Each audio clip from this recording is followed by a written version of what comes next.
Amém. Eu começo esse trabalho apresentando, né, Marinilda Flávia Luciano, né? Me apresento para os professores que vão analisar esse meu vídeo. E eu trago aqui a palavra sobre Jesus sendo tentado pelo diabo no deserto. Jesus foi levado, né, ao deserto para ser tentado. Porque Jesus ia passar por uma prova, né? Então ele precisava fazer um propósito. E como ele fez esse propósito de ir para o deserto, o inimigo, né, ficou ao derredor observando. E quando Jesus teve fome, ele se achegou, para você ver, ele conhece, né, os corações das pessoas, porque quando Jesus teve fome, ele disse para ele, né, e aqui ele diz assim no versículo, e chegando-se a ele, o tentador, né, e aí o diabo, né, que é o tentador, chegou. Se tu és o filho de Deus, por que não faz essas pedras virar pão? Né? Então Jesus disse no versículo 4, ele porém respondeu, está escrito, nem só de pão viverá o homem. Aí o inimigo, né, atentando Jesus, de novo ele disse, então o diabo o transportou, né, que levou ele para uma cidade para a cidade santa, né, levou ele no pináculo mais alto que tinha e disse para ele, se joga. Deixa eu ver aqui. E então o diabo o transportou à cidade santa e colocou-o sobre um pináculo do templo. E disse-lhes, se tu és o filho de Deus, atira-te abaixo, porque está escrito aos seus anjos dará ordem a teu respeito. E aí Jesus disse aqui, ó, não tentarás o Senhor teu Deus. Ele está dizendo o quê? Não tenta. Deus nos livra. Ele livra nós dos perigos que há de vir, se vier alguma situação de mentira, de uma fake news vindo sobre a nossa vida. Mas se a gente crê em Deus, ele vai nos livrar, mas ele não vai mandar nós tentar. Ah, porque fulano fez isso, vai lá tirar satisfação, vai lá resolver o problema. Não. Eu passei por essa prova, mas o Senhor está escrito que é Ele quem vai dar o livramento para mim. Se Ele vai me dar o livramento, eu não tenho que pôr as minhas mãos aonde a mão de Deus está.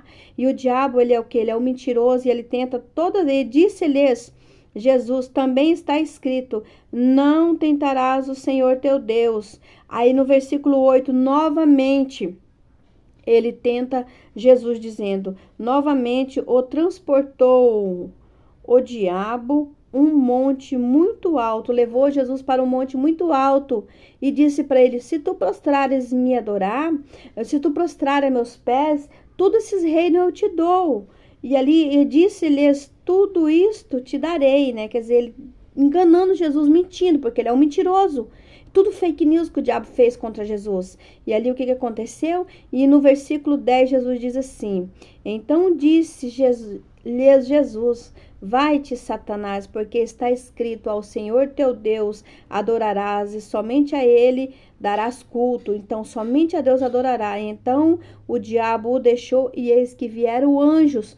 Quando veio os anjos, ali foi depois que Jesus foi provado.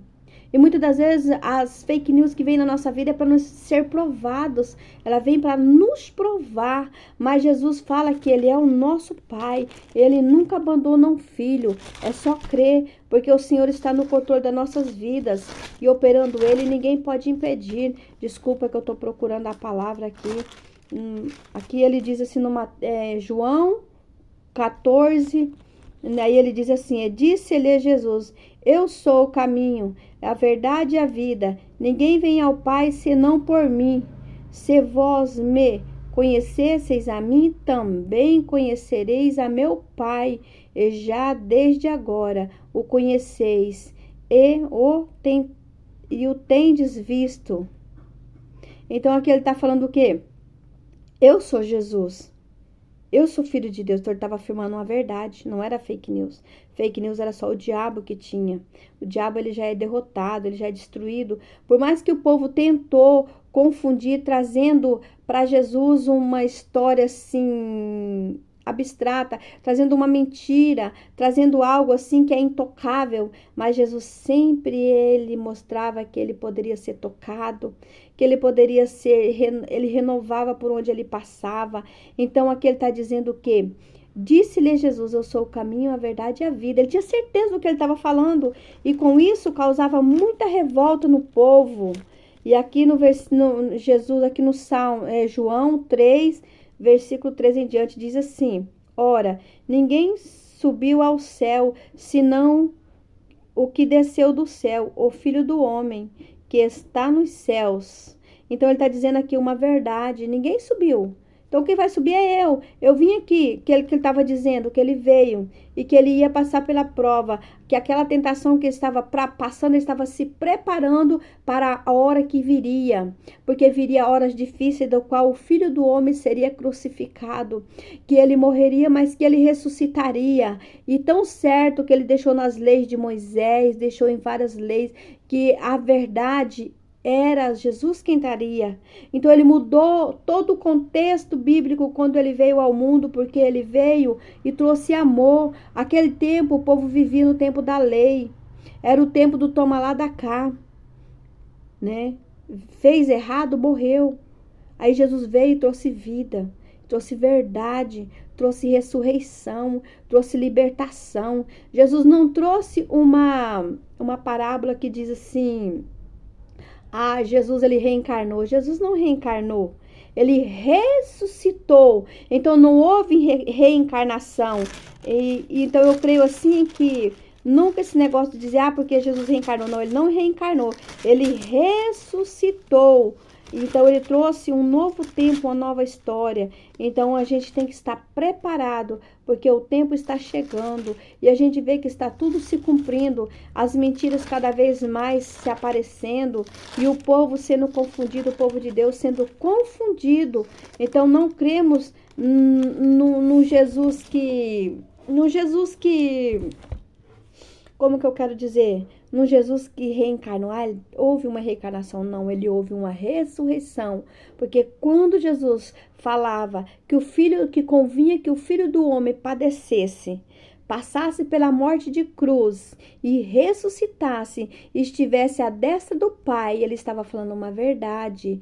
Mas aí o enganador, o diabo, estava atrás, fazendo as suas fake news, usando pessoas, dizendo para ele, né, coisas, trazendo mentiras, fake news, inverdades que não fluía na vida dele. Mas aqui ele diz assim, ó, e quando distorcido este versículo parece respaldar a reencarnação. A implicação é de que em uma vida anterior o homem pecou e por isso nasceu cego. Na verdade, seguinte, a referência, no entanto, é a uma crença dos judeus de que um fato poderia cometer um pecado,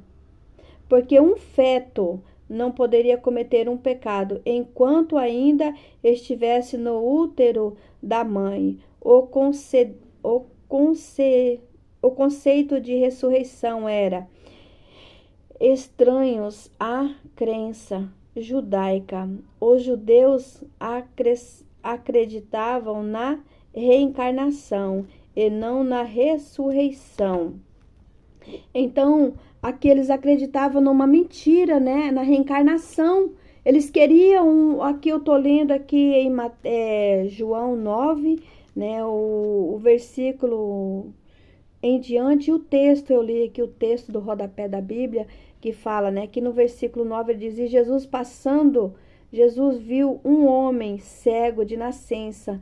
E ali ele fala que ele viu aquele homem e ele viu que aquele homem precisava ser curado. Mas Jesus curou ele e transformou a vida dele. E aquele povo queria dizer que ele vinha de vidas passadas com pecado, mas no feto não peca. E aqui ele diz assim, né? Que a ressurreição era clara. Jesus, ele morreu, ao terceiro dia ele ressuscitou. Então não trouxe mentira, trouxe verdade da ressurreição.